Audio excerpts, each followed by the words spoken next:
ہم کو ابو علی مان حکم بن نافع نے حدیث بیان کی، انہوں نے یہ اس کی حدیث کی، شعیب نے خبر دی، انہوں نے زہری سے یہ حدیث سنی، انہیں عبید اللہ ابن عبداللہ ابن عتبہ بن مسعود نے خبر دی کہ عبداللہ بن عباس سے ابو سفیان بن حرب نے یہ واقعہ بیان کیا کہ ہرقل شاہ روم نے ان کے پاس قریش کے قافلے میں ایک آدمی بلانے کو بھیجا، اور اس وقت یہ لوگ تجارت کے لیے ملک شام گئے ہوئے تھے، اور یہ وہ زمانہ تھا جب رسول اللہ صلی اللہ علیہ وآلہ وسلم نے قریش اور ابو سفیان سے ایک وقتی عہد کیا ہوا تھا۔ جب ابو سفیان اور دوسرے لوگ ہرقل کے پاس الیا پہنچے جہاں ہرقل نے دربار طلب کیا تھا، اس کے گرد روم کے بڑے بڑے لوگ بیٹھے ہوئے تھے۔ ہرقل نے ان کو اور اپنے ترجمان کو بلوایا، پھر ان سے پوچھا کہ تم میں سے کون شخص مدعی رسالت کا زیادہ قریب عزیز ہے؟ ابو سفیان کہتے ہیں کہ میں بول اٹھا کہ میں اس کا سب سے زیادہ قریبی رشتہ دار ہوں۔ یہ سن کر ہرقل نے حکم دیا کہ اس کو میرے قریب لا کر بٹھاؤ اور اس کے ساتھیوں کو ان کی پیٹھ کے پیچھے بٹھا دو۔ پھر اپنے ترجمان سے کہا کہ ان لوگوں سے کہہ دو کہ میں ابو سفیان سے شخص یعنی محمد صلی اللہ علیہ وسلم کے حالات پوچھتا ہوں، اگر یہ مجھ سے کسی بات میں جھوٹ بول دے تو تم اس کا جھوٹ ظاہر کر دینا۔ اللہ کی قسم اگر مجھے یہ غیرت نہ آتی تو یہ لوگ مجھ کو جھٹلائیں گے تو میں آپ صلی اللہ علیہ وآلہ وسلم کی نسبت ضرور غلط گوئی سے کام لیتا۔ ابو سفیان کا قول ہے۔ خیر، پہلی بات جو ہرقل مجھ سے پوچھی وہ یہ کہ اس شخص کا خاندان تم لوگوں میں کیسا ہے؟ میں نے کہا وہ تو بڑے اونچے عالی نسب والے ہیں۔ کہنے لگے اس سے پہلے بھی کسی نے تم لوگوں میں ایسی بات کہی تھی؟ میں نے کہا نہیں۔ کہنے والا اچھا اس کے بڑوں میں کوئی بادشاہ ہوا ہے؟ اس نے کہا نہیں۔ پھر اس نے کہا بڑے لوگوں نے اس کی پیروی اختیار کی ہے یا کمزوروں نے؟ میں نے کہا نہیں، کمزوروں نے۔ پھر کہنے لگا اس کے تابعدار روز بڑھتے جاتے ہیں یا کوئی ساتھی پھر بھی جاتا ہے؟ میں نے کہا نہیں۔ کہنے لگا کہ کیا اپنے اس دعوے نبوت سے پہلے کبھی کسی بھی موقع پر اس نے جھوٹ بولا ہے؟ میں نے کہا نہیں۔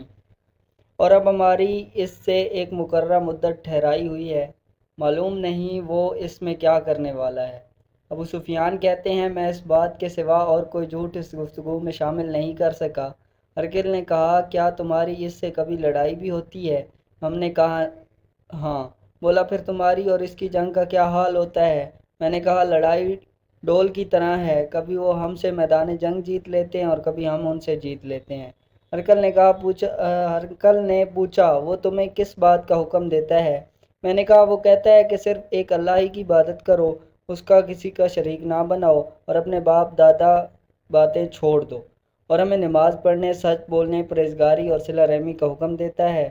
پھر ہرقل نے اپنے ترجمان سے کہا ابو سفیان سے کہہ دے کہ میں نے تم سے اس کا نسب پوچھا تو تم نے کہا کہ وہ ہم میں عالی نسب ہے اور پیغمبر اپنی قوم میں عالی نسب ہی بھیجے جایا کرتے ہیں۔ میں نے تم سے پوچھا کہ دعویٰ نبوت کی یہ بات تمہارے اندر اس سے پہلے کسی اور نے بھی کہی تھی تو تم نے جواب دیا کہ نہیں۔ تب میں نے اپنے دل میں کہا کہ اگر یہ بات اس سے پہلے کسی نے کہی ہوتی تو میں سمجھتا کہ اس شخص نے بھی اسی بات کی تقلید کی ہے جو پہلے کہی جا چکی ہے۔ میں نے تم سے پوچھا کہ اس کے بڑوں میں کوئی بادشاہ بھی گزرا ہے؟ تم نے کہا نہیں۔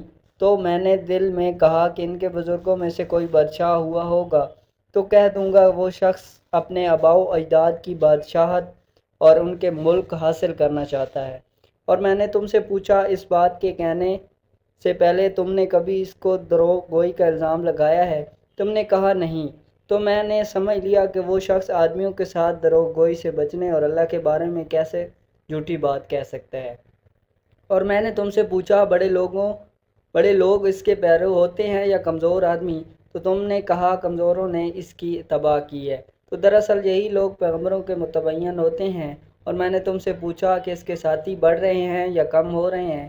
تو تم نے کہا وہ بڑھ رہے ہیں، اور ایمان کی کیفیت یہی ہوتی ہے حتیٰ کہ وہ کامل ہو جاتا ہے۔ اور میں نے تم سے پوچھا کہ آیا کوئی شخص اس کے دین سے ناخوش ہو کر مرتد بھی ہو جاتا ہے؟ تم نے کہا نہیں۔ تو ایمان کی خاصیت بھی یہی ہے، جن کے دلوں میں اس کی مسرت رچ بس جاتی ہے وہ اس سے لوٹا نہیں کرتے۔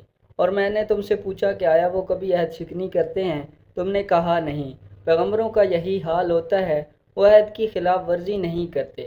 اور میں نے تم سے کہا کہ تم سے کسی چیز کے لیے کہتے ہیں، تم نے کہا کہ وہ ہمیں حکم دیتے ہیں کہ اللہ کی عبادت کرو، اس کے ساتھ کسی کو شریک نہ ٹھہراؤ، اور تمہیں بتوں کی پرستش سے روکتے ہیں، سچ بولنے اور پرہیزگاری کا حکم دیتے ہیں۔ لہٰذا اگر یہ باتیں جو تم کہہ رہے ہو سچ ہیں تو ان قریب وہ اس جگہ کا مالک ہو جائے گا جہاں میرے یہ دونوں پاؤں ہیں۔ مجھے معلوم تھا کہ وہ پیغمبر آنے والا ہے، مگر مجھے یہ معلوم نہیں تھا کہ وہ تمہارے اندر ہوگا۔ اگر میں جانتا کہ اس تک پہنچ سکوں گا تو اس سے ملنے کے لیے ہر تکلیف گوار کرتا۔ اگر میں اس کے پاس ہوتا تو اس کے پاؤں دھوتا۔ ہرقل نے رسول اللہ صلی اللہ علیہ وآلہ وسلم وہ خط منگوایا جو آپ کے ویا کلبہ کے ذریعے حاکم بصرہ کے پاس بھیجا تھا۔ اس نے وہ ہرقل کے پاس بھیج دیا تھا، پھر اس کو پڑھا تو اس میں لکھا تھا، اللہ کے نام کے ساتھ جو نہایت مہربان اور رحم والا ہے۔ اللہ کے بندے اور اس کے پیغمبر محمد صلی اللہ علیہ وآلہ وسلم کی طرف یہ خط شائرون کے لیے اس شخص پر سلام ہو جو ہدایت کی پیروی کرے۔ اس کے بعد میں آپ کے سامنے دعوت اسلام پیش کرتا ہوں۔ اگر آپ اسلام لے آئیں گے تو دین و دنیا میں سلامتی نصیب ہوگی، اللہ آپ کو دوہرا ثواب دے گا، اور اگر آپ میری دعوت سے روگردانی کریں گے تو آپ کی رعایا کا گناہ بھی آپ پر ہی ہوگا۔ اور اے اہل کتاب، ایک ایسی بات پر آ جاؤ جو ہمارے اور تمہارے درمیان یکساں ہے، وہ یہ کہ ہم اللہ کے سوا کسی کی عبادت نہ کریں اور کسی کو اس کا شریک نہ ٹھہرائیں، اور نہ ہم میں سے کوئی کسی کو اللہ کے سوا اپنا رب بنائے۔ پھر اگر وہ اہل کتاب سے منہ پھیر لیں تم ان کو کہہ دو ہم تو ایک اللہ کی اطاعت گزار ہیں۔ ابو سفیان کہتے ہیں جب ہرقل نے جو کچھ کہنا تھا کہہ دیا اور خط پڑھ کر فارغ ہوا تو اس کے ارد گرد بہت شور و غوغا ہوا، بہت سی آوازیں اٹھیں اور ہمیں باہر نکال دیا گیا۔ تب میں نے اپنے ساتھیوں سے کہا کہ ابو کبشہ کے بیٹے نبی کریم صلی اللہ علیہ وسلم کا معاملہ تو بہت بڑھ گیا، دیکھو تو اس سے بنی اصغر کا بادشاہ بھی ڈرتا ہے۔ مجھے اس وقت سے اس بات کا یقین ہو گیا کہ نبی کریم صلی اللہ علیہ وآلہ وسلم عنقریب غالب ہو کر رہیں گے، حتیٰ کہ اللہ نے مجھے مسلمان کر دیا۔ ابن نادور ایلیا کا حاکم ہرقل کا مصاحب شام کے انصاری کا لاٹ پادری بیان کرتا تھا کہ ہرقل جب ایلیا آیا ایک دن صبح کو پریشان اٹھا اور اس کے درباریوں نے دریافت کیا کہ آج ہم آپ کی حالت بدلی ہوئی پاتے ہیں، کیا وجہ ہے؟ ابن نادور کا بیان ہے کہ ہرقل نجومی تھا، علم نجوم میں وہ پوری مہارت رکھتا تھا۔ اس نے اپنے ہم نشینیوں کو بتایا کہ میں نے آج رات ستاروں پر نظر ڈالی تو دیکھا کہ ختنہ کرنے والے بادشاہ ہمارے ملک پر غالب آ گیا ہے۔ بھلا اس زمانے میں کون لوگ ختنہ کرتے تھے؟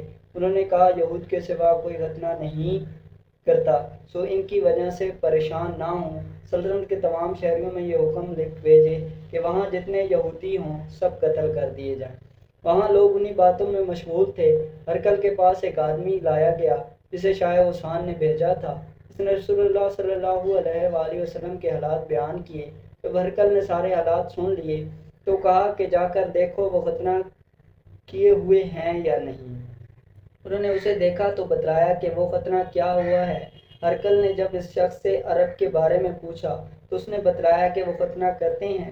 تب ہرقل نے کہا کہ یہ ہی محمد صلی اللہ علیہ وسلم اس امت کے بادشاہ ہیں جو پیدا ہو چکے ہیں۔ پھر اس نے اپنے ایک دوست کو رومیہ خط لکھا اور پھر علم نجوم میں ہرقل کی طرح ماہر تھا۔ پھر وہاں سے ہرقل ہمس چلا گیا، پھر ہم سے نکلا نہیں تھا، اس کے دوست کا خط آ گیا۔ اس کی رائے میں نبی کریم صلی اللہ علیہ وآلہ وسلم کے ظہور کے بارے میں ہرقل کے مواقف تھی کہ محمد صلی اللہ علیہ وآلہ وسلم پیغمبر ہیں۔ اس کے بعد ہرقل نے روم کے بڑے آدمی کو اپنے ہمس کے محل میں طلب کیا اور اس کے حکم سے مال کے دروازے بند کر لیے۔ پھر وہ اپنے خاص مال سے باہر آیا اور کہا اے روم والو، کیا ہدایت اور کامیابی میں کچھ حصہ تمہارے لیے بھی ہے؟ اگر تم اپنی سلطنت کی بقا چاہتے ہو تو پھر اس نبی کی بیعت کر لو اور مسلمان ہو جاؤ۔ پھر وہ لوگ وحشی گدھوں کی طرح دروازوں کی طرف دوڑے، انہیں بند پایا۔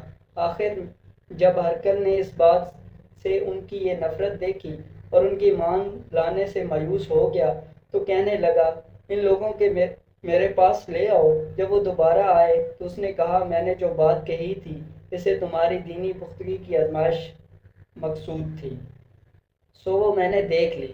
تب یہ بات سن کر وہ سب کے سب اس کے سامنے سجدے میں گر پڑے اور اس سے خوش ہو گئے۔ بالآخر ہرقل کی آخری حالت یہی رہی۔ ابو عبداللہ کہتے ہیں اس حدیث کو صالح بن کیسان، یونس اور معمر نے بھی زہری سے روایت کی ہے۔